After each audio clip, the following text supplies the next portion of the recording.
साथियों नमस्कार। बीपीएससी प्रधान शिक्षक CTET, UPTET, KVS, NVS classes में आपका स्वागत है। हम आशा करते हैं कि आप भी स्वस्थ होंगे, अच्छे होंगे और नित्य हमारे वीडियो पर बने हुए होंगे और आप निश्चित रूप से आपको काफ़ी ज़्यादा फ़ायदा मिल रहा होगा, ऐसा हम आशा करते हैं। साथियों, अभी नहीं तो कभी नहीं जो हमारा टैगलाइन है, हमारे साथ जमकर करें तैयारी। बीपीएससी प्रधान शिक्षक सीटेट, यूपीटेट, केवीएस, एनवीएस में आउट ऑफ 100% गारंटी के साथ। अब साथियों, आज का जो मेरा वीवीआई रैपिड रिकॉल का जो सेगमेंट है, आज ये सेट नंबर 13 है। ये सेट नंबर 13 है और जो ये वीवीआई रैपिड रिकॉल का है सेगमेंट, तो आप कॉपी कलम लेकर बैठ गए होंगे, ऐसा हमारी आशा है। और इसी कड़ी के अंतर्गत वीवीआई रैपिड रिकॉल का जो प्रश्न है, उस सारे प्रश्नों को हम जवाब पूछते जाएंगे क्वेश्चन, और आप उसका जवाब खटाखट लिखते जाएंगे। आज एक नए बदलाव के तहत जीके का 2 प्रश्न आपको ऐड किया गया है। 2 में से कोई एक प्रश्न का उत्तर आप निश्चित रूप से हम चाहेंगे कि कमेंट करेंगे। और चूंकि जीके का भी 10 नंबर का क्वेश्चन आपसे पूछा जाएगा, तो आहिस्ता आहिस्ता आप हमारे जो इस सेगमेंट में है काफ़ी कुछ परिवर्तन महसूस करेंगे। नित्य कुछ ना कुछ डेली एवरीडे परिवर्तन आपको मिलता जाएगा। इसलिए आप प्रत्येक दिन हमारे वीडियो को बहुत गंभीरता से वॉच करेंगे और कभी भी वीडियो को स्किप करके नहीं देखेंगे, क्योंकि प्रत्येक समय आपको प्रत्येक दिन कुछ ना कुछ बदलाव महसूस होगा जो आपके लिए काफ़ी ज़रूरी होगा। तो सबसे पहला सेगमेंट के तहत पहला प्रश्न है हमारा, पियाजे के अनुसार बच्चा अमूर्त स्तर पर चिंतन, बौद्धिक क्रियाएं और समस्या समाधान किस अवस्था में करने लगता है। दूसरा प्रश्न है, प्रत्यक्षात्मक व संवेगिक गतिक गामक दक्षता परीक्षण हेतु आरंभ में किसने विधि का निर्माण किया। तीसरा प्रश्न है, बालक विकास का जीन पियाजे के सिद्धांत का आधार है। चौथा प्रश्न, माता की आवाज़ का नवजात के व्यवहार पर प्रभाव का प्रयोग किसने किया। पांचवा प्रश्न है, प्राथमिक आवश्यकताओं को डैश आवश्यकता से भी जाना जाता है। छठा प्रश्न है, कौन से सिद्धांत में बाल्यकाल के अनुभव के विकासात्मक आयाम पर बल दिया। सातवां प्रश्न है, बालकों का सर्वाधिक उचित काल कौन सा होता है जब वे विस्फोट और तनाव में होते हैं। आठवां प्रश्न है, छात्र का वह सोपान जबकि यह सर्वाधिक रूप से संवेगों से घिरा रहता है, कौन सा है। नौवां प्रश्न है, मैकडूगल के अनुसार मूल प्रवृत्ति जिज्ञासा का संबंध कौन से संवेग से है। और अंतिम प्रश्न है, पियाजे के अनुसार संज्ञानात्मक विकास के किस चरण पर बच्चा वस्तु अस्थायित्व को प्रदर्शित करता है। तो साथियों, ये वीवीआई रैपिड रिकॉल का बिल्कुल 10 क्वेश्चन का सेट है और बिल्कुल लेटेस्ट वीडियो। साथियों, बिल्कुल लेटेस्ट वीडियो, इतना फ्रेश और फास्ट स्पीड से रैपिड रिकॉल कराने वाला यूट्यूब पर देखने को दूसरा कहीं नहीं मिलेगा, क्योंकि हमारा टैगलाइन है, भूलना मनुष्य का स्वाभाविक प्रक्रिया है और रैपिड रिकॉल के द्वारा याद कराना हमारा कार्य है। तो साथियों, अब इसी कड़ी के अंतर्गत जीके का जो आज का जो 2 प्रश्न है जीके, इसका उत्तर वीडियो के लास्ट में दिया जाएगा। साथियों, आप बिल्कुल इसको स्किप नहीं करेंगे और जितने भी शिक्षक साथी जो बाद में लिंक के द्वारा जुड़े हैं उनको भी क्वेश्चन का ये सेट मिलते जा रहा है, तो आप जो है सो वीडियो को बिल्कुल स्किप नहीं करेंगे। और जीके का जो 2 प्रश्न है, आप दोनों प्रश्न को सुने और इसका उत्तर जो है सो आप कमेंट के माध्यम से जो सबसे पहले देंगे उनका जो है सो नाम लिया जाएगा, तो नाम आपका पूरे देश दुनिया में जाना जाएगा। पहला जो हमारा प्रश्न है, वैक्यूम आधारित सीवरेज सिस्टम अपनाने वाला भारत का पहला शहर कौन बना। पहला प्रश्न, वैक्यूम आधारित सीवरेज सिस्टम अपनाने वाला भारत का पहला शहर कौन बना। और हमारा दूसरा प्रश्न है, गांव के लिए गतिशील मानचित्र लागू करने वाला भारत का पहला राज्य कौन बन गया। गांव के लिए गतिशील मानचित्र लागू करने वाला भारत का पहला राज्य कौन बन गया। तो साथियों, ये जो 2 प्रश्न है, अब इन दोनों प्रश्नों का उत्तर आपको कल जारी किया जाएगा। और साथियों, जो सेट नंबर 12 का लकी विजेता है, किन्होंने उत्तर दिया है, उनका नाम क्या है, तो इन सारी चीज़ों को जानने के लिए आप हमारे वीडियो पर लगातार बने हुए रहें और नियोजन रूपी कलंक से मुक्ति अभी नहीं तो कभी नहीं रणनीति के तहत जंबो स्पीड में तैयारी करें। और विशेष में आपको कोई हमसे सहायता चाहिए तो मेरा नंबर है 99 731 15 अर्थात 9973115257।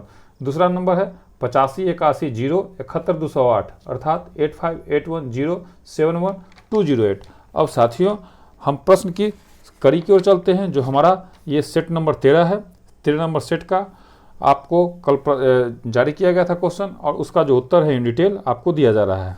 हमारा पहला प्रश्न था, प्रतिपालन अधिगम का एक विशिष्ट चरण है जो अधिगम के चरण का पूर्ववर्ती है। प्रतिपालन अधिगम का एक विशिष्ट चरण है जो अधिगम के चरण का पूर्ववर्ती है। ए अधिग्रहण, बी अभिप्रेरण, सी आत्मनिर्भरता, डी सामान्यीकरण। तो साथियों इसका उत्तर होगा डी सामान्यीकरण। साथियों प्रतिपालन अधिगम का एक विशिष्ट चरण है जो अधिगम के चरण का पूर्ववर्ती है, तो इसका उत्तर होगा डी सामान्यीकरण। आपको जितना भी प्रश्न है सभी प्रश्नों का उत्तर को मैं 2 से 3 बार लगातार आपको रिपीट कर देता हूं, तो आप जब एक ही प्रश्न को उत्तर को 2-3 बार सुनेंगे तो आप कोई भी काम कर रहे होंगे तो आपको निश्चित रूप से वो प्रश्न का उत्तर याद हो जाएगा और आपको कभी नहीं भूलेंगे। और साथियों ये जो सेट नंबर हमारा 13 है ये भी बहुत ही VVI है, बहुत ही इम्पोर्टेंट है। इसमें से कोई भी ऐसा प्रश्न नहीं है जिसको आप कह सकें कि अनइम्पोर्टेंट है, इसलिए इसमें इस सेट को भी हम आपको एक भी क्वेश्चन को स्किप करने के लिए नहीं कहेंगे।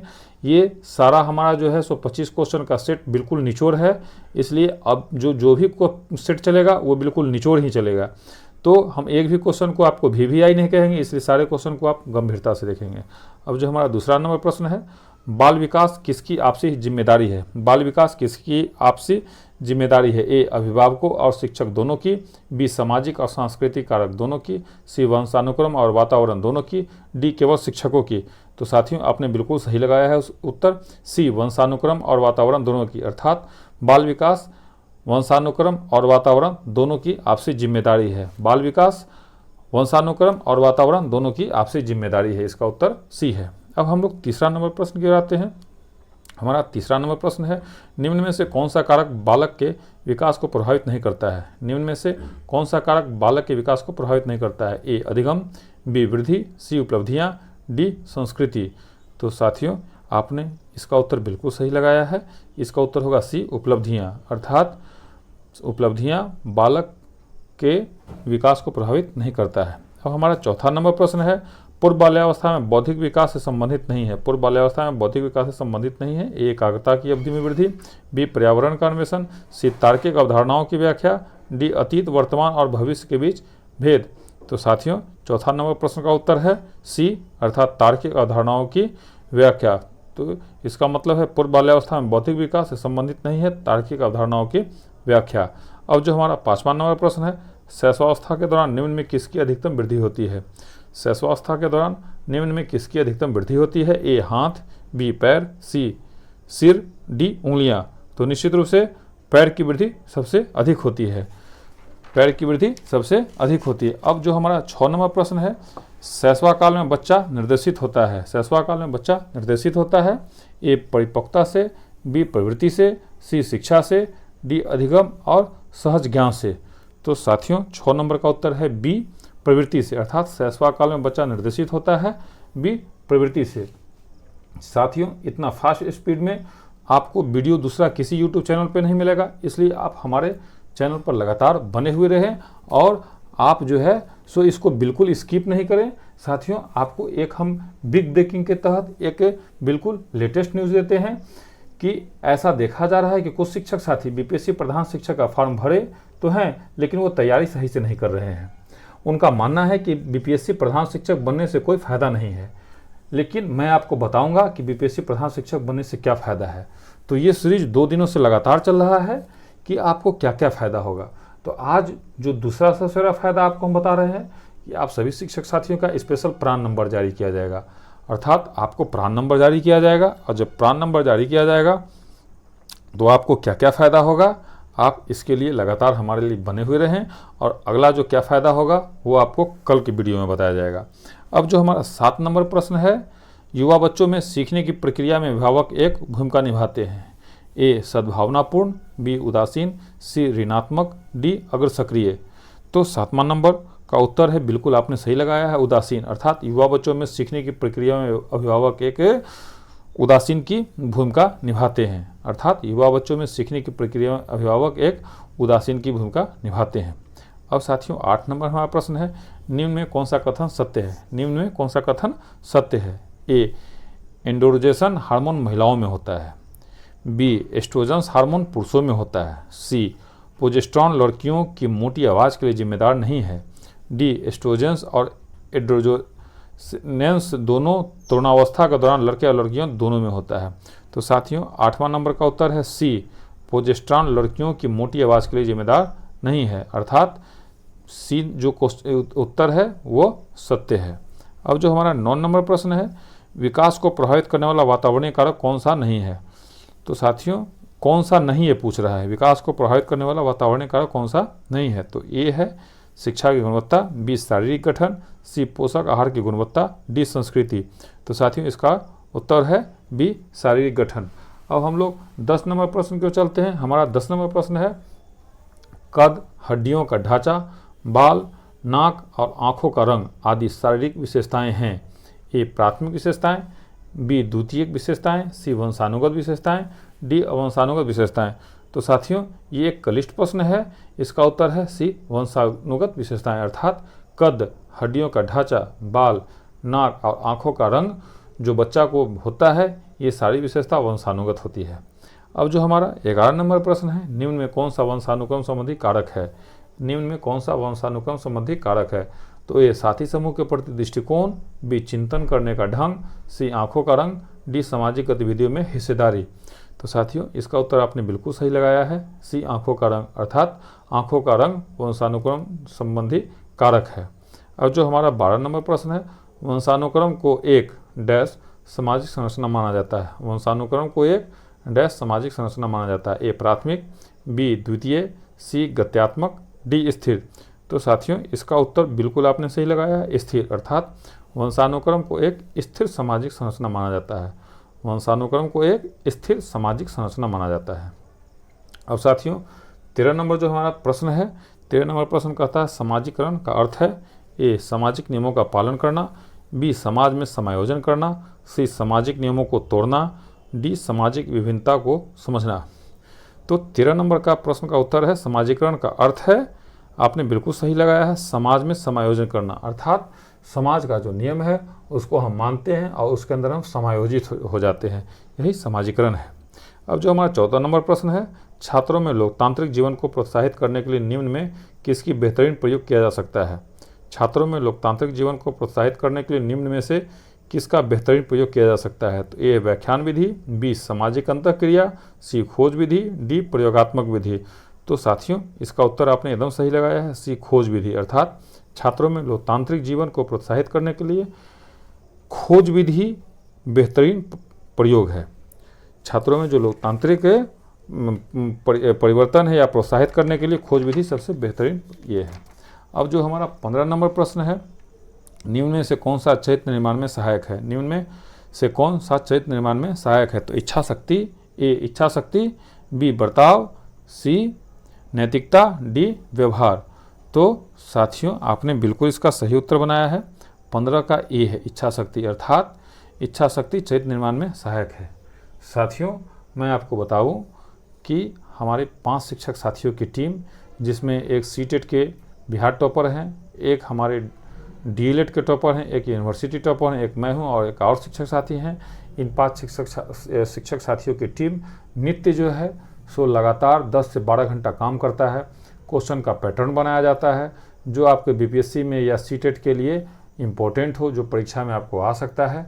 और इतना मेहनत के बाद साथियों बड़ी दुख के साथ कहना पड़ रहा है कि मात्र 158 शिक्षक साथी ही अभी हमारे चैनल को सब्सक्राइब किए हैं, मात्र 158, जबकि हमारे ग्रुप में 351 शिक्षक साथी ऐड हो चुके हैं। तो 350 शिक्षक साथी ऐड हो चुके हैं और मात्र 158 शिक्षक साथी ने चैनल को हमारा सब्सक्राइब किया है। तो साथियों ये कितना कष्ट की बात है। इसलिए हम आपसे विनम्र निवेदन करते हैं कि आप सभी शिक्षक साथी कम से कम चैनल को हमारा सब्सक्राइब कर लें। अगर आपको वीडियो अच्छा लगे, हमारा कंटेंट अच्छा लगे, तो ज़्यादा से ज़्यादा इसको आप शेयर करें, क्योंकि शेयर करने में आपको पैसा नहीं लगता है, सब्सक्राइब करने में पैसा नहीं लगता है। लेकिन हमारा जो एक इच्छा शक्ति था कि इस सप्ताह हम जो है सो 1000 प्लस सब्सक्राइबर कर लेंगे। तो ये अगर 1000 प्लस सब्सक्राइबर हो जाता है तो हमारी टीम दुगना उत्साह से काम करेगा। साथियों आप देख रहे हैं कि यही बीपीएससी का एग्ज़ाम की तैयारी के लिए लोग अभी 10 से 20 हज़ार रुपया मार्केट में लिया जा रहा है, जबकि आपको इतना अच्छा कंटेंट भी नहीं मिल रहा है। वहाँ पे अनट्रेंड शिक्षक पढ़ाते हैं। तो साथियों कम से कम एक लाइक एक सब्सक्राइब तो निश्चित बनता है। इसलिए हम आशा करेंगे कि जब कल सुबह हमारा आँख खुलेगा तो कम से कम 200 आदमी और हमारे चैनल को सब्सक्राइब कर लिए होंगे। और अगर आपने कर लिया है, सपोज अगर आपने कर लिया है, तो आप अपने घर में जो आपका दूसरा मोबाइल है उससे भी साथियों आप काइंडली हमारे चैनल को सब्सक्राइब कर लें। तो इससे क्या होगा कि हम मोटिवेट होंगे, नहीं तो साथियों कहीं ना कहीं हम डिमोटिवेट हो रहे हैं, और अगर डिमोटिवेट होंगे तो हो सकता है कि काम करने का हमारा स्पीड कम हो जाए। तो निश्चित रूप से कहीं ना कहीं आपको लॉस होगा, हमको तो होगा, सो होगा ही, क्योंकि हम तो अपनी तैयारी कैसे भी कर लेंगे लेकिन आपका निश्चित रूप से नुकसान होगा। तो अब हम इन्हीं चंद शब्दों के साथ जब हमारा अगला प्रश्न है हमारा, सामाजिक सांस्कृतिक विकास का सिद्धांत किसने दिया था? सामाजिक सांस्कृतिक विकास का सिद्धांत किसने दिया था, जो 17 नंबर प्रश्न है। तो साथियों 17 नंबर प्रश्न का उत्तर है वाइगोत्स्की। तो साथियों इसका उत्तर है डी वाइगोत्स्की। लेकिन साथियों हम बोलते बोलते जो है थोड़ा सा भावुलित हो गए थे और 16 नंबर प्रश्न छूट गया था, इसलिए 16 नंबर प्रश्न को आप लोग देख लें। समाजीकरण निम्न में से किसकी प्रक्रिया है? समाजीकरण निम्न में से किसकी प्रक्रिया है? ए मूल्यों और विश्वासों को प्राप्त करने की, बी आत्मसात तथा समझौता करने की, सी एक समाज की संस्कृति की समीक्षा करना सीखना, डी दोस्तों के साथ समाजीकरण करना। तो साथियों 16 नंबर जो हमारा प्रश्न का उत्तर है ए मूल्यों और विश्वासों को प्राप्त करने की, अर्थात समाजीकरण मूल्यों और विश्वासों को प्राप्त करने की प्रक्रिया है। 17 नंबर हमने आपको बता ही दिया है, फिर से बता देते हैं कि समाजीकरण सांस्कृतिक विकास का सिद्धांत किसने दिया था? तो ए एरिक्सन, बी स्किनर, सी पियाजे, डी वाइगोत्स्की। तो इसका उत्तर है डी वाइगोत्स्की। सामाजिक सांस्कृतिक विकास का सिद्धांत वाइगोत्स्की ने दिया था। अब साथियों जो 18 नंबर हमारा प्रश्न है, हेंज की दुविधा की कहानी किस सिद्धांत पर आधारित है? हेंज की दुविधा की कहानी किस सिद्धांत पर आधारित है? ए वाइगोत्स्की का सिद्धांत, बी कोहलबर्ग का सिद्धांत, सी पियाजे का सिद्धांत, डी बीने का सिद्धांत। तो साथियों निश्चित रूप से 18 नंबर का प्रश्न थोड़ा सा क्लिष्ट प्रश्न है, इसका उत्तर है बी कोहलबर्ग का सिद्धांत। हेंज की दुविधा का कहानी कोहलबर्ग का सिद्धांत पर आधारित है। अब साथियों 19 नंबर प्रश्न है, पियाजे के अनुसार बच्चे सीखते हैं। ए उचित ध्यान देकर सूचना को याद करके, बी समाज के अधिक सक्षम सदस्यों द्वारा दी गई सहायता के द्वारा, सी अनुकूलन की प्रक्रिया द्वारा, डी उचित पुरस्कार के माध्यम से उनके व्यवहार में किए गए परिवर्तन द्वारा। तो साथियों निश्चित आपने सही बनाया है, सी अनुकूलन की प्रक्रिया के द्वारा, अर्थात पियाजे के अनुसार बच्चे सीखते हैं अनुकूलन की प्रक्रिया के द्वारा। पियाजे के अनुसार बच्चे सीखते हैं अनुकूलन की प्रक्रिया के द्वारा। अब साथियों जो हमारा 20 नंबर क्वेश्चन है, निम्न में से कौन सी कोहलबर्ग के नैतिक विकास की विशेषता है? निम्न में कौन सी कोहलबर्ग की नैतिक विकास की विशेषता है? ए अवस्थाओं का परिवर्तनीय अनुक्रम, बी अवस्थाएं पृथक अनुक्रिया हैं तथा सामान्य पैटर्न नहीं है, सी सभी संस्कृतियों में अवस्थाओं का सार्वभौमिक अनुक्रम, डी अवस्थाएं अनुक्रम में नहीं चलती है। तो साथियों आपने बिल्कुल सही बनाया है, इसका उत्तर है सी सभी संस्कृतियों में अवस्थाओं का सार्वभौमिक अनुक्रम, अर्थात सभी संस्कृतियों में अवस्थाओं का सार्वभौमिक अनुक्रम कोहलबर्ग के नैतिक विकास की विशेषता है। अब हम लोग साथियों 21 नंबर प्रश्न क्यों चलते हैं। हमारा 21 नंबर प्रश्न है, आजकल अधिकतर विद्यालयों में सजातीय समूह के लिए प्राथमिक ध्यान आधारित होता है। ए ग्रेड स्तर पर, बी आयु स्तर पर, सी योग्यता स्तर पर, डी छात्र प्राथमिकता स्तर पर। तो साथियों इसका उत्तर है सी योग्यता स्तर पर, अर्थात आजकल अधिकतर विद्यालयों में सजातीय समूह के लिए प्राथमिक ध्यान आधारित होता है योग्यता स्तर पर। साथियों समय की भी हमारी पाबंदी होती है, अगर 2500 क्वेश्चन को हम डील करेंगे तो वीडियो काफ़ी लंबा घिस जाएगा, तो हम 2-4 प्रश्नों को इन डिटेल करेंगे। तो इसी कड़ी में अभी 21 नंबर से हम आपको प्रश्न को इन डिटेल करेंगे। तो इसका जो इन डिटेल है कि आजकल अधिकतर विद्यार्थियों में सजातीय समूह के लिए प्राथमिक ध्यान आधारित होता है, ऐसा क्यों? तो इसका उत्तर है कक्षा में समूह बनाना, अर्थात हमारे स्कूल में छात्रों को निर्धारित पाठ्यक्रम में उनकी उपलब्धि के स्तर के आधार पर ग्रेड या कक्षाओं में आयोजित किया जाता है। वांछित परिणाम प्राप्त करने के लिए सही प्रकार के समूह के निर्माण में छात्रों की सहायता करना और उनका मार्गदर्शन करना। एक कक्षा में रखे गए छात्र बड़े और एक ही आयु वर्ग के होते हैं। योग्यता पर आधारित समूहन, अकेले योग्यता स्तर के आधार पर समूहन का प्रयास किया जाता है यदि प्राथमिक शिक्षण लक्ष्य छात्रों की प्राप्ति में वृद्धि है। योग्यता के स्तर के संदर्भ में समूह सजातीय और विषम हो सकते हैं। अब समरूप समूह, इन समूहों में समूह के सभी सदस्य समान योग्यता या प्राप्ति स्तर के होते हैं, उच्च, औसत या निम्न। तो साथियों, इस जो शब्दों का जाल है, शब्दों के जाल को हमने आपको समझाने का प्रयास किया। अगर इन जालों में से कोई भी शब्द आपको आएगा तो आप इस प्रश्न को आराम से बना सकते हैं। अब जो हमारा अगला प्रश्न है, कौन FIACS के साथ मूल रूप से संबंधित है, अर्थात 22 नंबर प्रश्न है, कौन FIACS के साथ मूल रूप से संबंधित है। तो A Flander, B Morrison, C Herbert, D लिपिट। तो साथियों 22 नंबर प्रश्न भी हमारा क्लिष्ट प्रश्न है, इसका उत्तर है A फ्लेंडर। अब हम आपको इसको इन डिटेल करते हैं कि इसका फुल फॉर्म क्या होता है। तो इसका फुल फॉर्म है Flanders interaction analysis category system. अब यह जो है, यह FIACS तकनीकी डॉक्टर नेड ए फ्लेंडर द्वारा विकसित की गई थी। डॉक्टर नेड ए फ्लेंडर, यह एक अवलोकन तकनीक है जो कक्षा की अंतःक्रिया की 10 श्रेणियों में संग्रहित करती है। यह प्रणाली शिक्षकों को केवल मौखिक व्यवहार को मापती है। सहभागिता के विश्लेषण मुख्य रूप से शिक्षक के प्रभावकारी प्रतिरूपण का विश्लेषण करने के साथ संबंध रखता है और शिक्षक के उन कार्यों को अलग करता है जो उन कार्यों से विद्यार्थियों की क्रिया की स्वतंत्रता को बढ़ाते हैं, जो इसे घटाते हैं। अब साथियों, अगला जो हमारा प्रश्न है 23 नंबर, जब एक ही विषय के विकास का अध्ययन अधिक समयावधि तक किया जाता है, इस अध्ययन को कहते हैं A जीवन वृत्तांत अध्ययन, B सर्वे अध्ययन, D अनुप्रस्थ काट अध्ययन, D अनुदैर्ध्य अध्ययन। तो साथियों, ये भी क्लिष्ट प्रश्न है, इसका उत्तर है D अनुदैर्ध्य अध्ययन, अर्थात अनुदैर्ध्य अध्ययन का विकास अधिक समयावधि तक के लिए किया जाता है। अब इसका जो साथियों वर्णन है प्रश्न का, कि वर्णनात्मक सर्वेक्षण यह अनुसंधान की एक तकनीकी है जिसका उपयोग किसी निर्देशित जनसंख्या की राय को स्थापित करने के लिए किया जाता है। वर्णनात्मक अध्ययन के उद्देश्यों का वर्णन शोध निष्कर्षों का वर्णन, व्याख्या और सत्यापन के रूप में किया जा सकता है। एक वर्णनात्मक सर्वेक्षण में विभिन्न प्रकार के सर्वेक्षण शामिल हैं और अनुदैर्ध्य सर्वेक्षण उनमें से एक है। अनुदैर्ध्य अध्ययन यह समय के संबंध में परिवर्तन के स्वरूप को निर्धारित करता है। एक अनुदैर्ध्य डिजाइन का उपयोग किया जाता है, उदाहरण के जब आप एक अवधि में किसी कार्यक्रम को अपनाने वाले लोगों के अनुपात का अध्ययन करना चाहते हैं।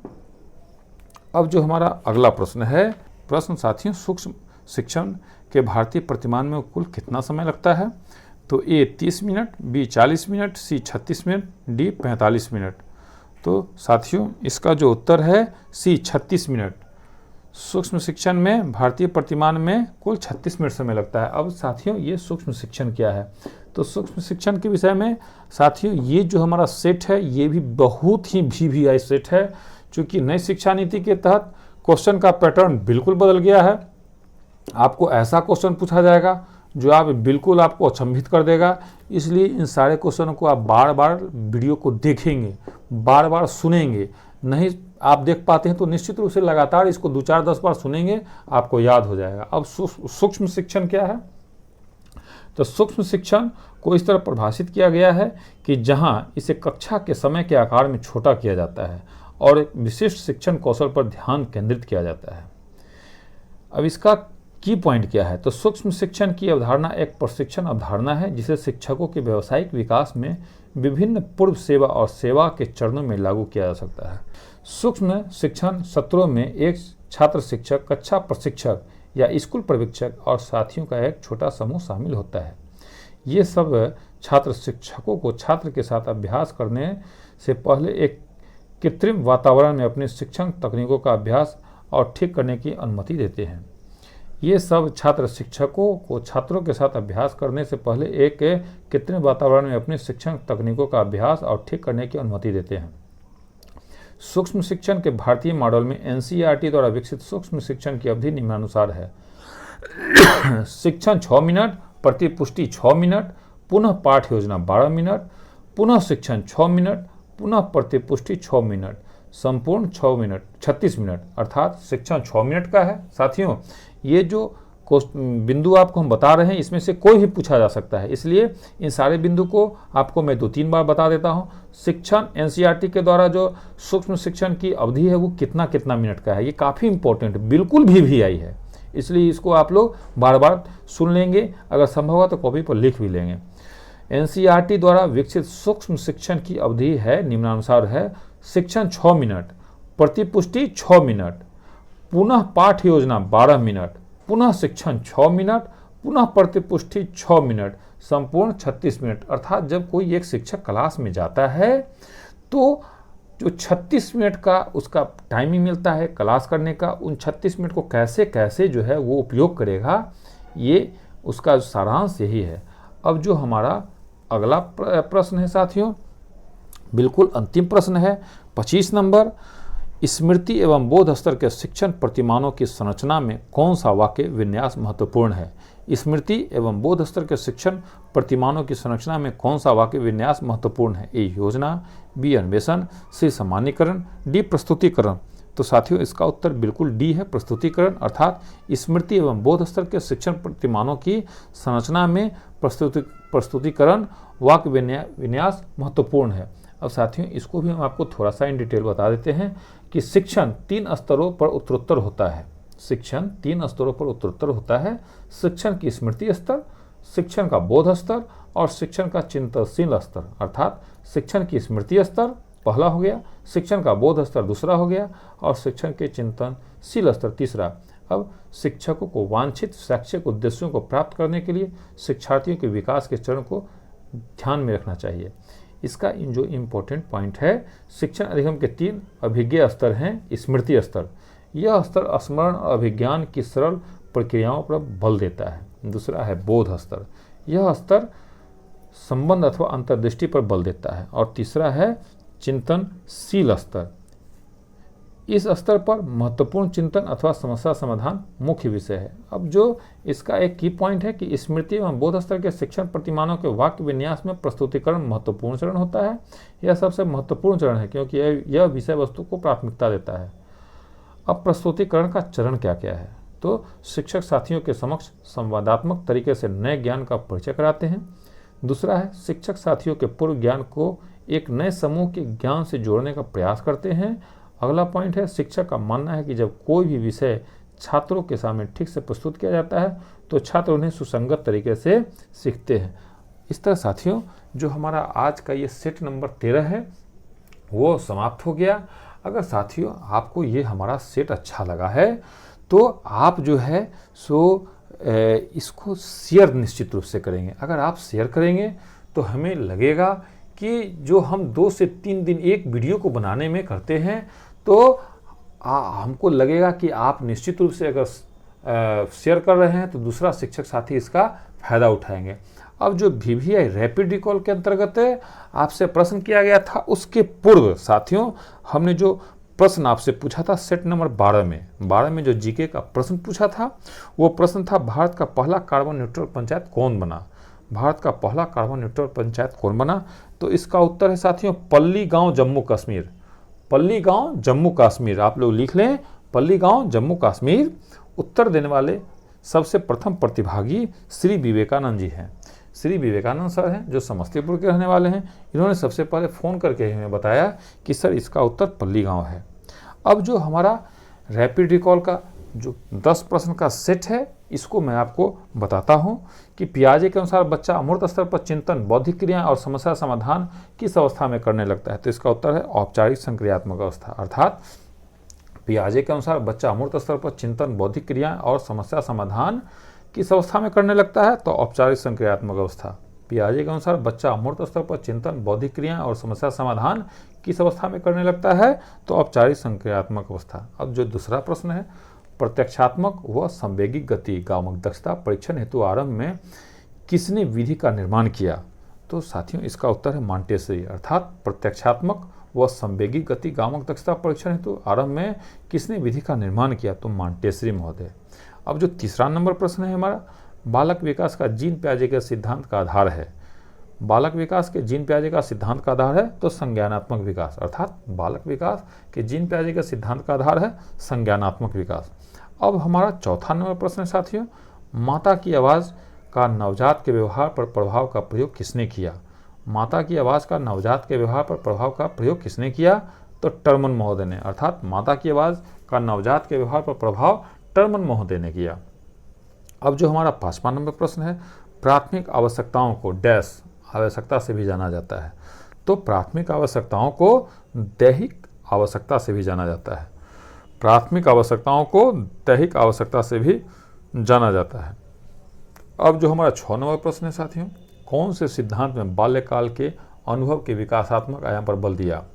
कौन से सिद्धांत में बाल्यकाल के अनुभव के विकासात्मक आयाम पर बल दिया? तो साथियों इसका उत्तर है मनोविश्लेषणवाद। इसका उत्तर है साथियों मनोविश्लेषणवाद, अर्थात मनोविश्लेषणवाद में बाल्यकाल के अनुभव के विकासात्मक आयाम पर बल दिया। अब 7 नंबर हमारा प्रश्न है, बालकों का सर्वाधिक उचित काल कौन सा होता है जब वे विस्फोट और तनाव में होते हैं? बालकों का सर्वाधिक उचित काल कौन सा होता है जब वे विस्फोट और तनाव में होते हैं? तो साथियों इसका उत्तर है किशोरावस्था। इसीलिए साथियों किशोरावस्था में बच्चे ज़्यादा जो है टेंशनाइज रहते हैं, ज़्यादा परेशान रहते हैं। अब जो हमारा 8वां नंबर प्रश्न है, छात्र का वह सोपान जबकि वह सर्वाधिक रूपों से संवेगों से घिरा रहता है। तो साथियों दोनों प्रश्न बिल्कुल एक ही है, लेकिन शब्दों का जाल है, बिल्कुल थोड़ा सा शब्दों को उलट पुलट दिया गया है, तो आपको लगेगा कि दोनों अलग अलग क्वेश्चन है, लेकिन दोनों एक ही क्वेश्चन है। इसका भी उत्तर है किशोरावस्था, अर्थात छात्रों का वह सोपान जबकि वह सर्वाधिक रूप से संवेगों से घिरा रहता है, किशोरावस्था कहलाता है। अब 9वां नंबर प्रश्न है, सेकेंड लास्ट हमारा जो प्रश्न है, मैकडूगल के अनुसार मूल प्रवृत्ति जिज्ञासा का संबंध कौन से संवेग से है? मैकडूगल के अनुसार मूल प्रवृत्ति जिज्ञासा का संबंध कौन से संवेग से है? तो साथियों इसका उत्तर है आश्चर्य। मैकडूगल के अनुसार मूल प्रवृत्ति जिज्ञासा का संबंध कौन से संवेग से है? तो आश्चर्य। और साथियों 10वां नंबर प्रश्न का उत्तर कमिंग सून, अर्थात अगले वीडियो में मैं दूंगा। चूँकि आपका ये VVI रैपिड रिकॉल है, तो साथियों आप जो है सो इसका उत्तर कमेंट के माध्यम से देंगे तो हमें और खुशी होगी।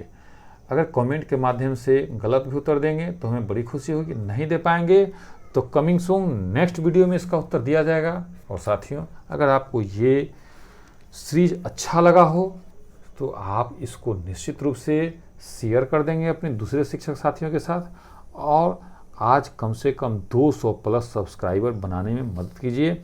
इस वीडियो को जब आप सुनेंगे तो कोई भी ऐसे शिक्षक साथी नहीं है जिनके घर में 2 से 3 मोबाइल ना होता हो, तो आप अपना दोनों तीनों मोबाइल उठाइए खटाखट और 2-3 मोबाइल पर BPSC प्रधान शिक्षक करके, अगर नहीं मिल पाता है तो शेयर करके उसको सब्सक्राइब कर दीजिए।